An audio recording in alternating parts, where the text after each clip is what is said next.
तो दोस्तों, तो कैसे हैं आप लोग। तो मैं आज जितनी भी न्यूज के बारे में बात करने जा रहा हूँ सारी की सारी बहुत ही शॉकिंग है एंड हार्ट ब्रेकिंग भी। तो इस वीडियो में मैं जो भी बोलने जा रहा हूँ वो सारे रिसोर्सेज इंटरनेट के किसी न किसी सोशल मीडिया प्लेटफॉर्म से लिए गए हैं। तो अगर कुछ गलत खबर आप तक जाती है तो you are free to correct that. तो सबसे पहले बात करते हैं राजा रघुवंशी के केस के बारे में। तो जैसा की मैंने कल राजा रघुवंशी और सोनम के केस के बारे में बताया था, एंड नाउ इस केस में कुछ नई अपडेट सामने आई है। तो पहला अपडेट ये है की जब सोनम और राजा हनीमून पर मेघालय जा रहे थे तब सोनम ने राजा से जबरदस्ती किया था ताकि वो सारे ज्वेलरी साथ लेकर जाएं। राजा की मदर का कहना है कि जो राजा ने ज्वेलरी पहन रखी थी और जो उनके साथ थी उसकी टोटल कॉस्ट ऑलमोस्ट 10 लाख रुपए थी। आज ऐसा बताया जा रहा है कि जो राज कुशवाहा था जो कि सोनम का बॉयफ्रेंड था, वो सोनम के फादर के फैक्ट्री में काम करता था। बेसिकली सोनम के फादर की प्लाईवुड की फैक्ट्री थी जहाँ पर वो काम करता था। आज तो राज कुशवाहा की बहन का भी कहना है कि उनके भाई राज कुशवाहा ने राजा को नहीं मारा and according to his sister Raj Kushwaha city में ही था, वो कहीं पर भी नहीं गया था। जबकि राज को सोनम के साथ गाजियाबाद में पकड़ा गया था। तो श्योर की राज कुशवाहा मेघालय गया था एंड उसके साथ 2 लड़के और भी शामिल थे जिनका नाम है विशाल चौहान और आकाश राजपूत। और इन सब केसेस और टेंशन के बीच राजा रघुवंशी की बहन क्या कर रही हैं, तो आइए ये भी जान लेते हैं। तो ऐसा लगता है कि राजा रघुवंशी की बहन अपने भाई के केसेस का पूरा फायदा उठा रही हैं अपनी पॉपुलैरिटी को बढ़ाने के लिए एंड इंस्टाग्राम पर फॉलोअर्स बटोरने के लिए। और ऐसा मैं इसलिए बोल रहा हूँ क्योंकि आप पहले राजा की बहन का इंस्टाग्राम अकाउंट देखिए। तो नाउ आप देख सकते हैं कि उनके अकाउंट पर अपने भाई से रिलेटेड कितने सारे पोस्ट किए गए हैं। और इन सब पोस्ट और रील्स का यूज करते हुए राजा की बहन सृष्टि ने ऑलमोस्ट 4 लाख फॉलोअर्स कलेक्ट कर लिए हैं इंस्टाग्राम पर। और राजा की बहन की बेशर्मी इस हद तक है कि उनको अपने भाई के केस से कोई मतलब है ही नहीं। वो कंटिन्यू प्रमोशनल स्टोरीज भी पोस्ट कर रही हैं किसी न किसी स्पॉन्सर का। जैसे जिस दिन राजा गायब हुए उसके जस्ट 1 दिन बाद ही उनकी बहन एक स्मार्टफोन बम्पर सेल का प्रमोशन करती है। देन उसके 4 दिन बाद एक मसाज पार्लर का भी प्रमोशन करती है एंड जस्ट उसके दूसरे दिन ही वो एक ब्यूटी पार्लर का भी प्रमोशन करती है। तो ना आप देख ही सकते हैं कि क्या हालत हो गई है इस जनरेशन की।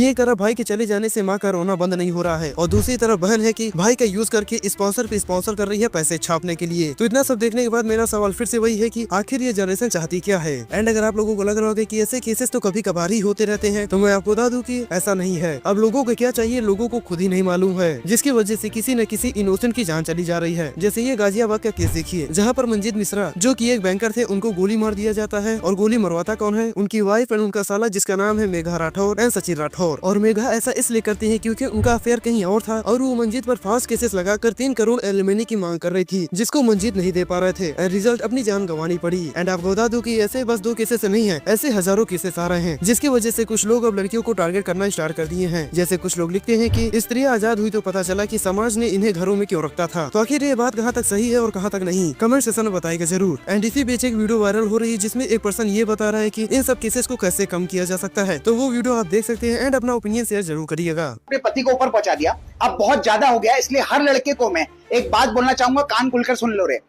आज के बाद जब भी लड़की देखने जाओ शादी के लिए तो लड़की को बुलाकर ये मत पूछा करो तुम्हारी हॉबी क्या है, तुम्हें खाने में क्या पसंद है। सीधे ये पूछा करो कि आपकी लाइफ में कोई और है क्या। अगर है तो मुझे बता दो, मैं माँ की कसम खा के कहता हूं, मैं अपने माँ बाप को ये बोलकर मना कर दूंगा कि मुझे लड़की पसंद नहीं है। दूसरा, हर लड़की के माँ बाप से मैं एक बात बोलना चाहूंगा, आप लोग लड़की की जबरदस्ती शादी कराना बंद कर दो।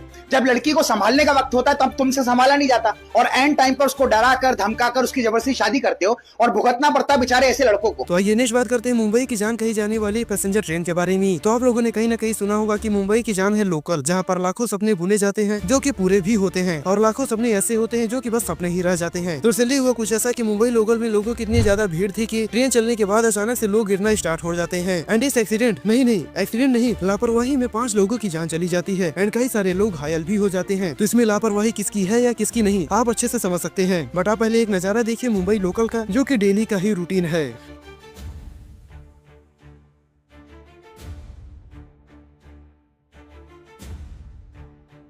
तो ना मुझे ये नहीं समझ में आता कि हम लोग 30% सैलरी टैक्स देते हैं, 50% petrol tax, 28% GST tax, 30% vehicle tax, 18% health tax. ये टैक्सेस का पैसा आखिर जा कहाँ रहा है? इस प्रॉब्लम को सॉल्व क्यों नहीं किया जा रहा है? आज 5 मरे हैरान हो चाहे कल क्या हो जाए। तो आई थिंक कि गवर्नमेंट को इस सिस्टम को सुधारने की जरूरत है। तो नेक्स्ट बात करते हैं एक और शॉकिंग केस के बारे में। तो दिल्ली मथुरा में एक ऑटो ड्राइवर ने कुछ ऐसा किया जिसकी वजह से लोग काफी ज्यादा हैरान है। तो आखिर उसने ऐसा किया क्या, तो आइए जानते हैं। तो मथुरा के ऑटो ड्राइवर जिसका नाम है इमरान, उसके दोस्तों ने उसे बोला था कि वो कभी भी गर्ल्स को इम्प्रेस नहीं कर सकता। बेसिकली सिंपल शब्दों में बोले तो वो लड़कियों को नहीं पटा सकता। उसके बाद इमरान ने हिंदू गर्ल्स को टारगेट करना स्टार्ट कर दिया। उसने 23 हिंदू लड़कियों के साथ रिलेशनशिप में आया, उनके साथ फिजिकल हुआ और उन सभी का सीक्रेटली वीडियो बनाकर ब्लैकमेल करना स्टार्ट कर देता है, जिसके बाद कुछ लड़कियां कंप्लेंट फाइल करती हैं एंड इमरान को अरेस्ट कर लिया गया है। आसो कस्टडी में इमरान ने बताया कि उसका टारगेट था 50 लड़कियों के साथ रिलेशनशिप में आना और सोना। तो इन सब केसेस में मैं एक चीज बहुत कॉमन देखा है कि वो है फिजिकल रिलेशनशिप। और फिजिकल रिलेशनशिप से मैं क्या कहना चाहता हूँ आप लोग अच्छी तरह से समझ रहे होंगे। तो मैं सभी से, बस लड़कियों से ही नहीं, मैं सबसे पूछना चाहता हूँ कि क्या फिजिकल रिलेशनशिप इतना ज्यादा जरूरी होता है कि उसके लिए किसी की जान ही मायने न रखती हो। आप कोई भी केस देखिए, चाहे बंगलौर का अतुल सुभाष केस, मेरठ का सौरभ केस और अभी हाल फिलहाल में राजा रघुवंशी का केस, गाजियाबाद के मंजीत मिश्रा का केस या फिर बंगलौर की हरिणी का केस, मैं इस चीज से काफी ज्यादा शॉक्ड हूँ कि क्या सच में फिजिकल रिलेशनशिप इतना ज्यादा मैटर करता है मैरिड लाइफ में। एंड प्लीज इसका जवाब शादीशुदा लोग ही दें तो ज्यादा ही ठीक होगा और समझने में आसानी भी होगी। तो इस वीडियो को इतना ही। अगर वीडियो इन्फॉर्मेटिव लगी हो तो वीडियो को लाइक एंड चैनल सब्सक्राइब करके बेल नोटिफिकेशन ऑन कर लीजिएगा ऐसे ही डेली की न्यूज एंड अपडेट्स को जानने के लिए। तो फिर मिलेंगे नेक्स्ट वीडियो कुछ नई खबरों के साथ। तब तक के लिए सभी को राधे राधे और देखते रहिए आपको हमारा चैनल चुगलखोर न्यूज।